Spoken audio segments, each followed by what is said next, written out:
student. Today we will discuss about schooling of girls part 2 under the subject of gender, school and society. First we have done the inequalities. Now today we will discuss about intervention or strategies for girls participation in schooling. सो कौन सी है strategies? सबसे पहले है building new school कि हमें school building हमें बनानी पड़ेगी, तभी जो है गर्ल्स पार्टिसिपेशन होगी. Selection of women teacher. School education के लिए बिल्डिंग, यूनिफॉर्म, बुक्स, ये सारी चीज़ें जो हैं वो भी इम्पॉर्टेंट है, बट अगर गुड टीचर नहीं है तो वो हम पॉसिबिलिटी नहीं लेकर आ सकते. Training of women teacher. Women teacher की ट्रेनिंग्स जो हैं वो बहुत होनी चाहिए, बहुत ज़रूरी है, क्योंकि वो होनी चाहिए ताकि वो गर्ल्स एजुकेशन को बढ़ावा दे सकें. Making education free. एजुकेशन जो है फ्री और कंपलसरी जो है वो एक की स्टोन होता है नेशनल प्लान का, ठीक है, जेंडर डिस्पैरिटीज़ को हटाने के लिए. Providing financial supports. सो अगर हम फाइनेंशियल सपोर्ट्स गर्ल्स को प्रोवाइड करवाते हैं तो भी ये पॉसिबिलिटी है कि हम इनरोलमेंट ज़्यादा से ज़्यादा गर्ल्स की स्कूल में कर सकते हैं. Gender neutral textbooks. So हमारी टेक्स्ट बुक जो हैं वो भी जेंडर न्यूट्रल होनी चाहिए, ठीक है जी. क्लासरूम मटेरियल, लेसन प्लान, वो सारे इंक्रीज़ करने चाहिए जेंडर इक्वेलिटी को. Teaching in local language. Local language में जो है हमें टीच करना चाहिए टीचर्स को, स्टूडेंट को. Then afterward issue of girl education, access to school education ना. सो सबसे पहले है कि चैलेंजेस कौन से हैं गर्ल्स एक्सेस टू एजुकेशन, ठीक है, वो एक्सेस क्यों नहीं कर पा रही. सबसे पहला चैलेंज आ जाता है the cost of education. Education की कॉस्ट इतनी ज़्यादा है कि कम्युनिटी, पेरेंट्स और चिल्ड्रन वो अफोर्ड नहीं कर पाते schooling. Poor school environment school का जो है गर्ल्स के लिए सेफ़ इन्वायरमेंट होना चाहिए, वो बहुत ज़रूरी है. सोशल एक्सक्लूशन, ठीक है ना. सोशल एक्सक्लूशन जो है वो भी एक कह लो कि कास्ट, एथनिसिटी और रिलीजियस बेस जो है वो भी एक रीज़न है, चैलेंज है बहुत बड़ा गर्ल्स की एजुकेशन के लिए. कन्फ्लिक्ट जो हैं वो भी जो एक्सक्लूड हो जाते हैं ड्यू टू कन्फ्लिक्ट स्कूल से, वो भी एक रीज़न है. The weak position of women in society. हमारी सोसाइटी में जो वीक पोजीशन है वुमेंस की, वो भी एक रीज़न बन जाता है एजुकेशन को अचीव ना करने का.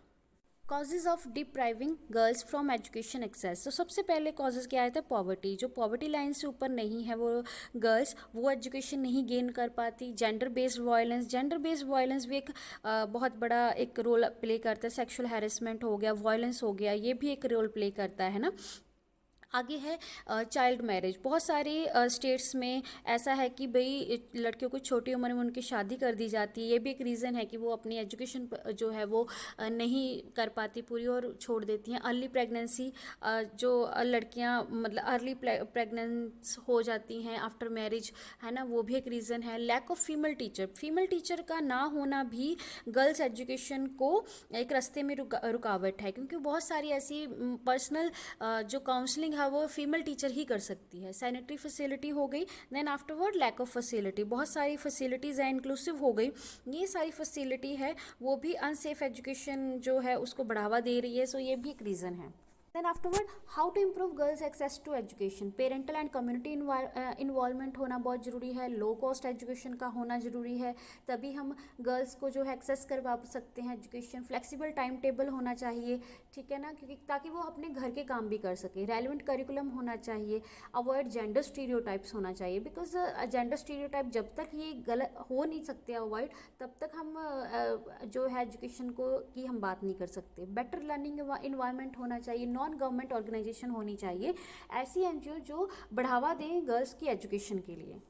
Retention of girls in schooling कैसे होती है रिटेंशन? वो कॉजेज़ उसके क्या हैं? पॉवर्टी, उसके कारण भी गर्ल्स जो है रिटेंशन हो जाती हैं, है ना. बर्डन ऑफ डोमेस्टिक चोर, घर का काम नहीं हो पाता पूरा क्योंकि स्कूलिंग के कारण जो पॉवर्टी लाइन से नीचे हैं, तो वो भी एक रीज़न है कि वो गर्ल्स की एजुकेशन को छुड़ा देते हैं. कल्चरल कॉजेज़ है, हमारा पर्सपेक्टिव, हमारे कस्टम ट्रेडिशन ऐसे हैं.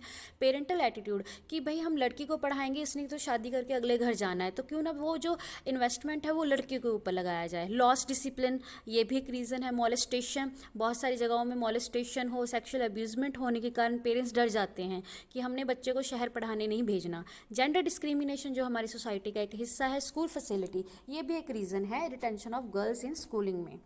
एक्सक्लूशन जो बाहर करना है ना, उसका क्या कॉजेज़ है। सो सबसे पहले वही बातें हम बार बार कर रहे हैं कि पॉवर्टी एक रीज़न है, एक्सक्लूशन हो जाता है एजुकेशन में, गर्ल्स को बाहर निकाल दिया जाता है ना, जेंडर एक कि भाई लड़के को पढ़ाना है लड़की को नहीं, फर्स्ट जनरेशन लर्नर ये भी एक रीज़न है, स्कूल फैसिलिटी जो जो जो स्कूल पूरे नहीं देते फैसिलिटी, लोकेशन ऑफ स्कूल, अगर शहर स्कूल है तो जब मोस्टली जो रूरल एरिया है वो अपने बच्चों को शहर लड़कियों को नहीं भेजते पढ़ाने, बुलिंग अगर क्लास में या स्कूल में बुलिंग टाइप ऐसा कुछ होता है तो भी एक रीज़न है।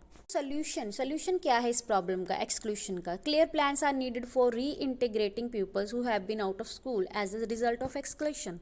ऐसे क्लियर प्लान होने चाहिए जो ऐसे बच्चे जो हैं जो स्कूल छोड़ के जा चुके हैं उनको दोबारा से वापस लाया जा सके। Provide more facility to girls student as per their needs, उनकी ज़रूरतों के अकॉर्डिंग गर्ल्स को फैसिलिटी देनी चाहिए। Guidance and counselling services should be provided to affected girls student by trained and experience teacher. Teachers जो एक्सपीरियंस और train है उनको गाइडेंस एंड काउंसलिंग देनी चाहिए ऐसी गर्ल्स को।